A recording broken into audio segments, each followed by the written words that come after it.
یه مسئله بسیار مهمیه، یک مدته که ذهنم رو اشغال کرده و میشه گفت آزارم میده.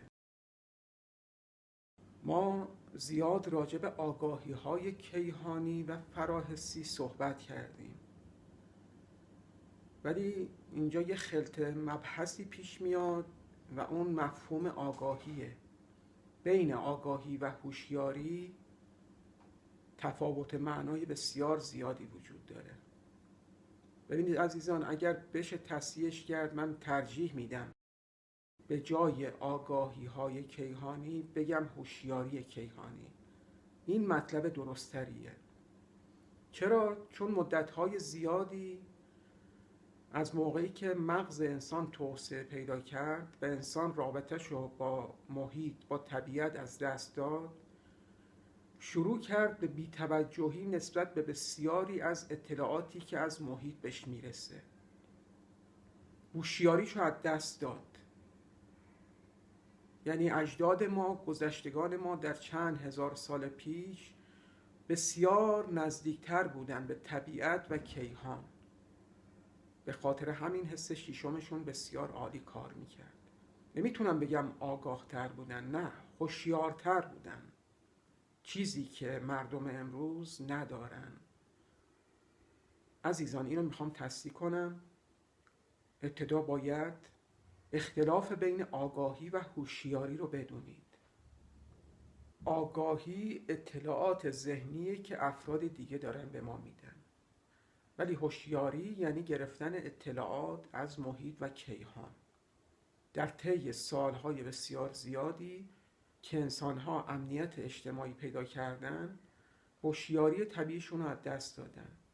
اگر دقت کنید، در بین موجودات زنده، گیاهان، جانوران، چیزی که باعث بقا و زندگی موجودات میشه هوشیاریه. هوشیاری طبیعیه که تمام موجودات دارن و این هوشیاری طبیعی باعث اصلاح ژنشون هم میشه.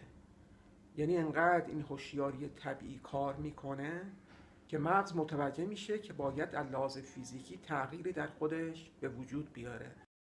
این تغییر رو از لحاظ ژنتیکی اعمال میکنه و در نسل‌های دیگه، در نسل‌های بعدی این تغییرات اعمال میکنه و باعث بهبود وضعیت فیزیکی نسل‌های بعدی میشه. هوشیاری تعریفش این میشه که اگر ما به اطلاعات ورودی از محیط اطراف توجه کنیم، یعنی فرد هوشیاری هستیم. این اطلاعات هم میتونه از طریق حواس پنجگانه باشه و هم حس شیشم و حسهایی که فعلا شناختی از اونها نداریم ولی میدونیم که وجود داره. ولی متاسفانه آگاهی جمعی باعث شده که ما هوشیاری طبیعیمون رو از دست بدیم. همین الان که من و شما نشستیم، شما نشستید، به بسیاری از اصوات بی‌توجهید، به بسیاری از نورها و اطلاعات که از محیط میرسه بی‌توجهید. این برای مدت بسیار زیادی این تکرار شده. سالهای سال مغز ما شروع کرده به اطلاعات ورودی آگاهانه بی‌توجهی میکنه. هوشیاری در بخش ناخودآگاه مغز ما وجود داره. یعنی بخش مرکزی ما که اسمش هست لیمبیک، که شامل تالاموس، هیپوتالاموس، هیپوکامپ، پینال گلند و چند عضو دیگه میشه که اینا مسئول واکنش نشون دادن به اطلاعات ورودی هستن. این بخش مرکزی مغز اگر به اطلاعاتش بی‌توجهی بشه، کم کم شروع میکنه خودش اون اطلاعات رو ندید میگیره و آرام آرام یک شخص تبدیل به یک شخص غیر هوشیار میشه. این بسیار بده.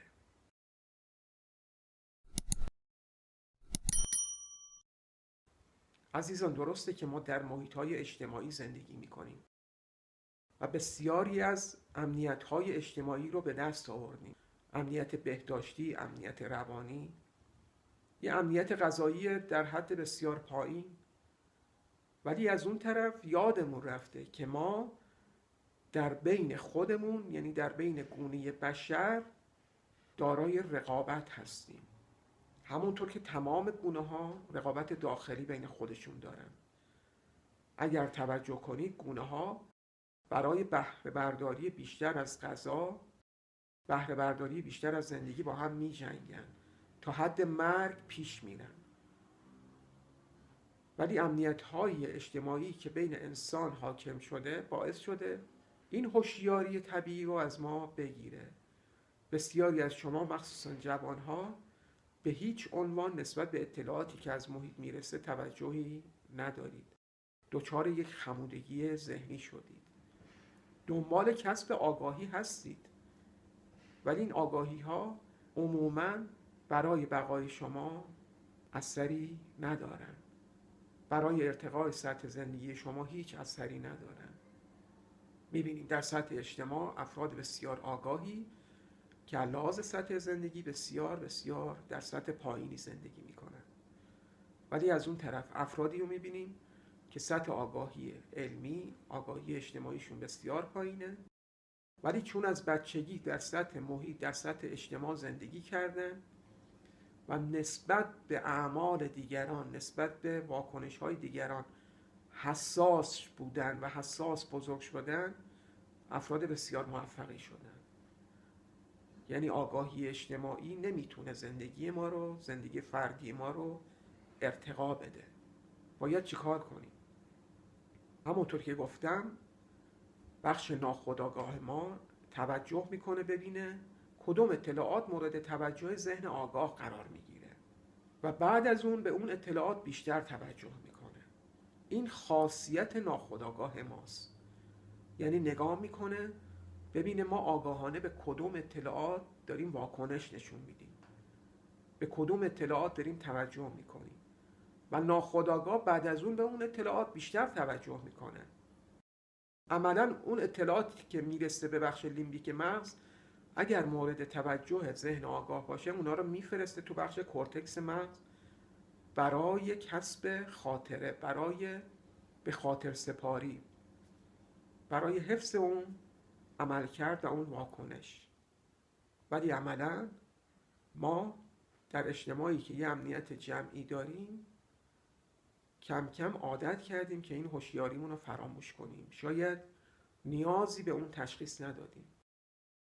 ولی موضوع مهم اینه که ما در گونه خودمون، یعنی در بین انسان‌ها، رقابت‌هایی داریم که سطح زندگی افراد بسته به اون رقابت هاست. مثلا شما بارها برای خرید یک چیزی رفتید، برای خرید میوه، لباس، ولی هر بار آنقدر غیر هوشیارانه عمل کردید، آنقدر به نشانه ها بی توجه بودید که وقتی از خرید برگشتید یه مقداری با هوشیاری نگاه کردید، دیدید سرتون کلا رفته. میوه‌ای خریدید که خرابه، لباسی خریدید که گشاده، تنگه، جنسش خوب نیست، گرون بوده. عملاً ما به نشانه ها توجهی نمی کنیم. ما در این کانال گفتیم هدفمون رسیدن به آگاهی های کیهانیه، آگاهی های فراحسیه. ولی عزیزان، اگر ما به آگاهی های عادی خودمون بی توجه باشیم، چجوری میخوایم نسبت به آگاهی های کیهانی واکنش نشون بدیم؟ این مطلب مدتی بود که ذهن منو مشغول کرده بود و ناچار بودم که با شما مطرحش کنم. حالا خبر خوب اینه که ذهن ناخودآگاه ما برای اصلاح وضعیت کاریش زمان زیادی نیاز نداره. شما بارها مطالعه کردید که یک کاری رو شما در 7 روز یا 21 روز یا 42 روز انجام بدید، اون به عادتتون تبدیل میشه. یعنی دوره‌های کوتاه مدتی لازمه تا ناخودآگاه خودشو وفق بده. این خبر بسیار خوبیه. حالا باید چی کار کنیم؟ خیلی راحت. از این به بعد شما باید به اطلاعات حواستون واکنش نشون بدید تا عملاً آگاهانه به ناخودآگاهتون بگید که این اطلاعات بسیار مهمه، نسبت به اون توجه کن. در اصل این ناخودآگاهه که پشت پرده داره احساسات شما رو کنترل میکنه. اگر شما نسبت به یک اطلاعاتی آگاهانه توجه کنی و واکنش نشون بدی، ناخودآگاه شروع میکنه احساسات صحیحی نسبت به اون واکنش ایجاد میکنه همون احساسی که شما رو وادار به عمل خاصی میکنه، وادار به تصمیم گیری میکنه. اصلاح این رفتار ناهوشیارانه ما کار خیلی خاصی رو نمیطلبه. من احتمالاً چند تا مدیتیشن در این ارتباط درست کنم، ولی در حال حاضر به عنوان تمرین باید شروع کنید هوشیارانه به اطلاعات محیط واکنش نشون بدید. از این به بعد موقعی که خرید میرید به عنوان یک چیز بسیار ساده، یک بند، یک نخ دور انگشتتون ببندید. نگران نباشید که مسخرتون کنن. خوشحال باشید که دارید ذهنتون رو قوی میکنید. یک نخ ببندید که شما رو وادار کنه به یادتون بندازه که نسبت به تمام اطلاعاتی که در رابطه با اون خریدتونه هوشیارانه عمل کنید. هیچ اطلاعاتی رو ندید نگیرید. این رو به عنوان تمرین مثلا برای همون 7 روز خودمون که صحبتشو کردیم ادامه بدید. از طرفی موقعی که توی منزل هستید، دراز کشیدید، دارید استراحت میکنید، تمرین‌های هوشیاری رو شروع کنید. مثلا برای 20 دقیقه، 10 دقیقه هوشیارانه به صداها توجه کنید. به تک تک صداهایی که به گوش شما برخورد میکنه. و در همون زمان میتونید هوشیارانه به علائم بصری هم توجه کنید. علائمی که روزهای متمادی جلوی چشتون بوده ولی هیچ موقع بهشون واکنش نشون ندادید. اینها اتوماتیک هوشیاری شما را قوی میکنن. بخش لیمبیک مغز شما را قوی میکنه. کارهایی بسیار بسیار ساده ولی بسیار مؤثر. عزیزان، در سطح انسان‌ها رقابت بسیار زیادی برای تعیین سطح زندگی وجود داره. عقب نمونید. همین نکته بسیار کوچیک میتونه شما رو تو زندگیتون موفق کنه. تو روابط اجتماعی هوشیارانه عمل کنید. به حالت خموده نباشید. به حالت خلسه نباشید. موقعی که در ارتباطات اجتماعی، در ارتباطات حتی انفرادی با افراد دیگه به سر میبرید، نسبت به تمام علائم و نشانه ها هوشیار باشید. به تمام اونها توجه کنید. خیلی سریع مغز شما عادت میکنه که به این اطلاعات واکنش درست و به جا نشون بده. میدونم سرفصل بحث جدیدی رو باز کردم.